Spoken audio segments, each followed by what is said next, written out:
Hey guys, how you doing? This is JP Saricolia coming to you once again. And today I want to talk about a an article that I came across just recently, and this is not a new article.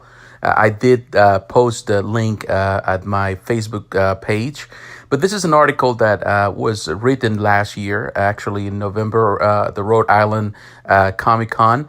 And it is a very insightful interview, an interview with Jim Shooter.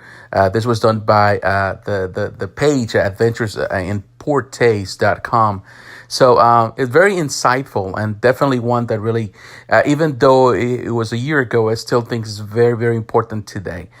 For those that who do not know, Jim Shooter was an editor in chief for Marvel in one of the most crucial times of Marvel Comics, and he became an editor-in-chief in 1978 until 1987. A very important time between the Bronze Age to the modern age of comics. Many of his stories, or many of the stories that he oversaw of the art and the artists and the different issues and comic book stories that he oversaw and he was in charge of, are some of the ones that have shaped in this case, Marvel Comics as we know it. You talk about stories like the Mighty Thor by Walt Simonson. You're talking about Chris Claremont and John Byrne overseeing the X-Men. You see Frank Miller overseeing Daredevil. You see all these people. You see John Byrne with the Fantastic Four. You saw great things. You saw George Perez on the Avengers. You name it. You saw people like like the Iron Man stories by Michelini and Layton. So it was a very crucial time in Marvel Comics, and of course, Jim Shooter was at the center of it. And sometimes we don't appreciate that, we don't see that the person that is in charge, the one that is making sure that all the artists are working on time, that the deadlines and the schedules are met, and that the people are being provided with the means so they can continue their work. Jim Shooter was that man. He was the person that took care of all of that, during that time. So he was the editor in chief. He came from DC Comics, and of course he was already well trained into the work. So he was an editor for Marvel until, of course, he became the editor in chief. And I think after Archie Goodwin left as the editor in chief. And definitely he has a lot of insights. In this interview, they asked him about his opinion in regards to Marvel Comics. And of course, he was very vocal about what he thought Marvel was doing wrong. And, like he even said it, he said, I think they forgot the business they're in. You're here to sell books. You're here to create stories that are compelling for the market. He says stories nowadays, are no longer geared towards creating those stories. It's more about selling the art. It's more about creating an art which is gorgeous, but the stories are lacking. And the sad part is that there are good writers, so there's good creators in Marvel Comics, but the mentality, the ideas or the desires or the purpose of this is just to keep selling stories without no meaning, without no introduction, a real introduction, or no real ending, or no real development. So it's just flat. They constantly they fall flat. Their stories are not as compelling as before. So it's all about decompressed storytelling. That's how he mentioned it. It's all about just creating the stories that have no substance, and then just to sell and sell more and more copies, and of course then put them in trade paperbacks. So he was very vocal about it. He says, it takes now forever just to simply tell a story. Back in the day, in a single magazine, in a single run, you really have, in a couple of issues, you already have a very concise and good story.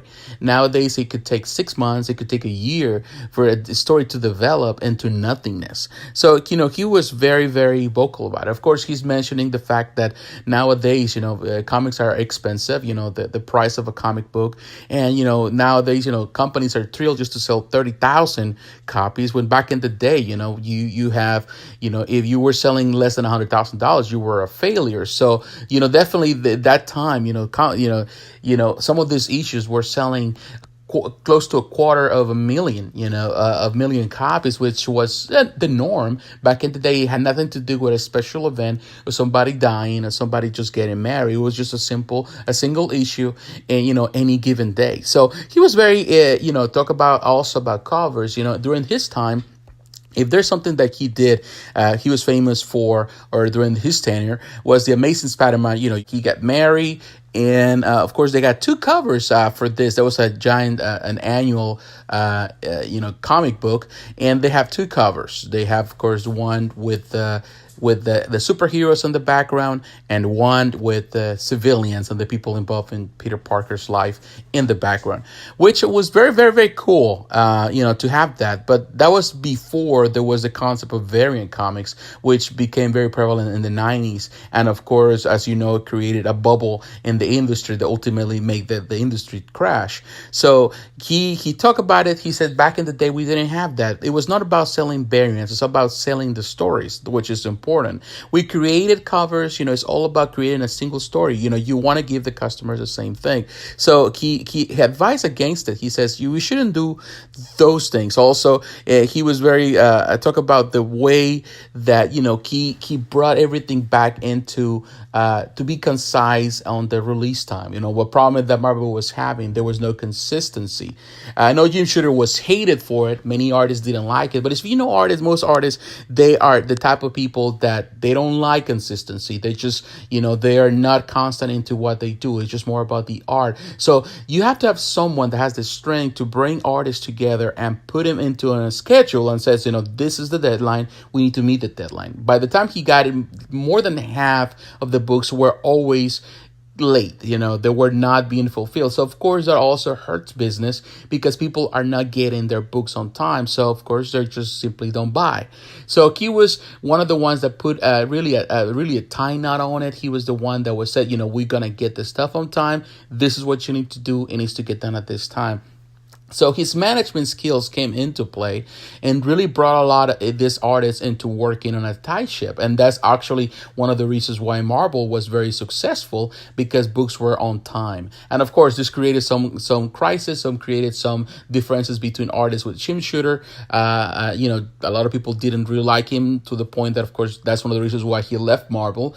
He was actually fired from Marvel because of some disputes with them, because a lot of artists didn't like the way he did, particularly older artists that have been working for the company for so many years. But, they have this culture that was definitely difficult to really break in. But he was the person that was able to crack it, and allow this Marvel to be on time with their releases. Of course, he also incentivize people, something that he did by giving more incentives, giving more income into, quadrupling, in this case, the income of many of the artists, just to keep him happy, to make him stay.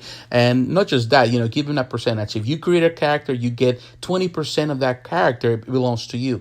Something that was not done before. He also gave, if you are, if you create a story, we'll give you a percentage. So people were making, income based on artists that they didn't even create. If you create a title, you make a 1% of that title. Even after you leave the company, you're still making money, because it is your right. You created the character. So he was very good at it. Not only that, he said, we pay the phone bills, we pay transportation, we bought the art supplies, we did everything in order to keep everyone happy. And, he did such a phenomenal job by doing so. And, companies should take care of their employees. And, you have to remember, artists, whether writers or whether pencilers or colorists or whoever works for your company, they're working there. They work for hire, but they're working there and they want to stay there. He says, he said it, if we were to the point of saying, we don't have, if you allow and give that to your artists, if you give that to your employees, you don't have to look for good employees. They come at your door because they are satisfied. And he mentioned that in regards to the nowadays, what happened with Marvel, that they have a great artist, but they don't have many artists that are, they're staying there. Many artists are just leaving, going into solo projects, into other companies, because they don't feel compelled to stay at Marvel, because simply they don't feel that their needs are met. And he says this is something that Marvel needs to change and go back to this. You want to have that. If you have to see it, from that perspective, the time he was there at Marvel, Marvel was making money. You have a big array of great artists. It was a cesspool of great artists during his time. Writers, or pencilers, colorists, inkers. The best of the best were during his tenure were at Marvel. And that's because, he, even though he was, holding things very tight and some people weren't satisfied with it, they were satisfied with the money part. Of course, many of them left and they went to DC. But during that time, we got some of the best stories from Marvel Comics. So, he was, it was a great interview because he was reminiscent about all the artists, about the time, about the incentives. You allow people to do the job, but it was all about story. He says, I always preach about story. Story is the most important aspect. We have to see it from this perspective. Of course, comic books have evolved. And nowadays comic books are not as the way they were back in the day when I was a kid. When you go in to get a comic book and it was the stories that you kept reading and reading over. Now, video games have taken over. Other means of entertainment have taken over. So what do you allow? How can you bring people back into comics? That's the main question. Are you doing it by simply just creating art? Or doing it by creating some simple convoluted stories? But it's about just bringing the simplicity of the stories, but creating good stories. He said it's not about changing the characters. He was very vocal about when they asked him about what he does for about Captain America, now became a member of Hydra. He even said it this way: Jack Kirby would be pretty much rolling in his grave. These characters were created with a purpose in mind. And the problem with Marvel is that they are creating stories, or they're twitching the stories and changing the origin story or the meaning of the story or the purpose of these characters just to get people to buy the comics. The problem is that they're not even making this happen. This is not even happening. People are not just buying this. They're just getting upset with the company. But he said it's about just maintaining the story. It's not about changing the origin story. It's about making the story better. That's the way he put it. Making the stories better. How can you create a better story for Spider-Man? You're not changing. It's not about reinventing the wheel. It's about creating a story that is compelling for Spider-Man. And I want to share this out, as my personal opinion. I think it's not about it's hard to think about these characters that they've been in the public eye for so many years, 75 years. I'm talking about DC, but you have characters here for 60, 50, 40 years or more. And so many stories have been told about it. So it's hard to really come to a place where how can we create a story that is different than any that has been written before? But this is the part with good writers and good artists and people can really bring things to the table without really changing the outcome. And I think that's something that Marvel is doing. It's not just creating those stories, but also creating new characters that can be compelling as well. And that's something that we don't see much. We see, people, in this case, artists and Marvel or DC or any other companies reinventing or rehashing the same stories over and over and over again. And that's a problem. We need to see stories that are fresh, that are clean, stories that are really important. For the readers, to say, what, this is something good, and he mentioned this, by the end of the interview, he's talking about that it's all about building a relationship. This is the difference between video games or the difference between movies or any other source of entertainment. What comics have is that even though comics might feel relegated to something that was in the past, the great thing about comic books is that they build a relationship. You're building a relation with these characters. That's why we love them so much. And that's why we grew up as kids. You were so eager to buy the next issue of a story because you were building this relationship. It's like a little soap opera thing, but with a concise meaning, with purpose. And you see in a story unveil in front of you and the life of someone. You are part of the story. You are invested into the story. You can watch a movie for 2 hours and be done with it. You can play a video game and just drop it and just come back whenever you feel like it and play it again. You don't have to stay there connected. Some games can connect you, but the vast majority of your games you're just playing whenever you feel the need. Now with this story, you have an appointment every month or every 2 months, depending on when they release it. When you come back to the story and you get another glimpse of it, and you want to have some story that is concise, something that is precise, something that really entice you to come back again and again and again to something that is really important. But you also want to have that meat in the story and a proper conclusion. This was definitely a great interview. And even though it's an older, I really found it very refreshing and very enlightening from one of the best editors at Marvel Comics of all times. One that really I personally have to thank him because under his supervision, many of the stories that I grew up with, some of the best stories in Marvel history, were written. And he was part of it. You got a lot of things that he did. He created Secret Wars, which, I don't consider one of the best stories in the world, but definitely one that he brought a lot of things. He created the epic series. He created a lot of things that in the Marvel universe. He was there involved in the process, and I feel that also he deserves our thanks for being part of it, part of our childhood and, and some of the best stories of all time. So once again, I thank you for taking the time. Please like, comment, and subscribe. Don't forget to hit the notification button so you're reminded of each video. And I'll talk to you again. God bless. Bye-bye.